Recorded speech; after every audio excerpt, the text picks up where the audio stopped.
નમસ્કાર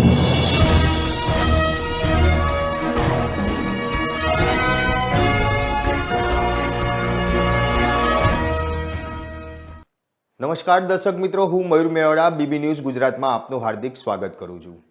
રાજ્યમાં પશુઓના ખાણદાણ ખાસ કરીને કપાસિયાના ખોળમાં વેપારીઓ, ઓઇલ મિલો તેમજ ઉત્પાદકો દ્વારા જુદા જુદા કેમિકલો, બેન્ટોઇન માટી, લાકડાનો વેર, અખાદ્ય અનાજ જેવા પદાર્થોની ભેળસેળ કરતા હોવાની ઘટનાઓ સામે આવી છે। પશુઓના અને માનવના હિતમાં આવી ઓઇલ મિલો અને વેપારીઓ સામે પગલાં અને કાર્યવાહી કરવા ખાસ કરી રાજ્ય સરકાર દ્વારા નિર્ણય લેવામાં આવ્યો છે અને આ તમામ લોકો સામે કડકમાં કડક કાર્યવાહી કરવામાં આવે તેવા પશુપાલન મંત્રી રાઘવજી મંત્રીએ જણાવ્યું છે।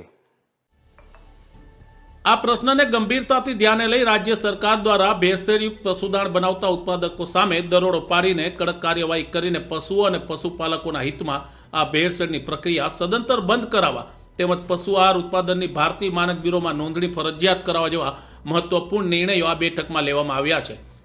આ બેઠકમાં કૃષિ ખેડૂત કલ્યાણ વિભાગના અધિક મુખ્ય સચિવ, પશુપાલન ખાતાના અધિકારીઓ ઉપરાંત રાજ્ય સરકારના ગ્રાહક બાબતો વિભાગના અધિકારીઓ, ભારત સરકારના ભારતીય માનક બ્યુરો સંગઠનના અધિકારીઓ, રાષ્ટ્રીય ડેરી વિકાસ બોર્ડના અધિકારીઓ અને રાજ્ય સરકારના કાયદા વિભાગના અનેક અધિકારીઓ પણ ઉપસ્થિત રહ્યા હતા। The Gujarat cotton seeds crushers association દ્વારા વારંવાર રાજ્ય સરકારને ફરિયાદો મળે છે કે કપાસિયાના ખોળમાં મોટા પ્રમાણમાં ભેળસેળ કરવામાં આવે છે। આ ભેળસેળને રોકવા માટે સરકારે તાત્કાલિક પગલાં લેવા જોઈએ, જેથી કરીને પશુઓના આરોગ્યને હાનિ થતી અટકે અને પશુઓ દ્વારા ઉત્પાદિત દૂધ કે જે માણસો ઉપયોગ કરે છે એ માણસોના આરોગ્યને પણ આવા હાનિકારક ખોળના કારણે જે નુકસાન થાય આ અટકે,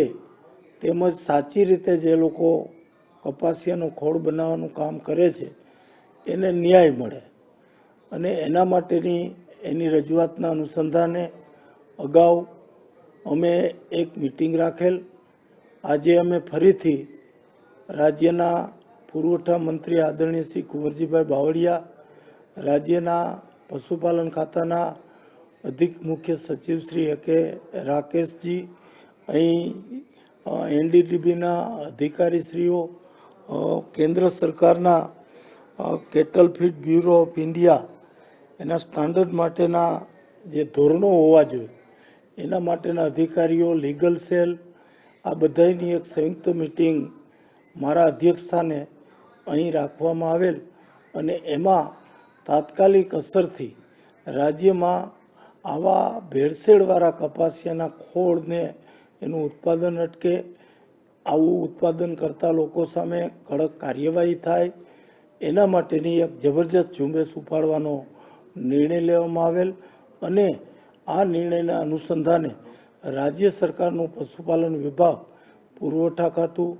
ગૃહ ખાતું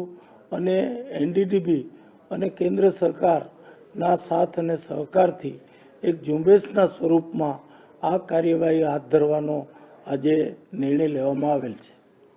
જો અમારો આ વિડીયો આપને પસંદ આવ્યો હોય તો લાઈક કરો, ફોલો કરો અને યુટ્યુબ ચેનલને સબસ્ક્રાઈબ કરો। નમસ્કાર।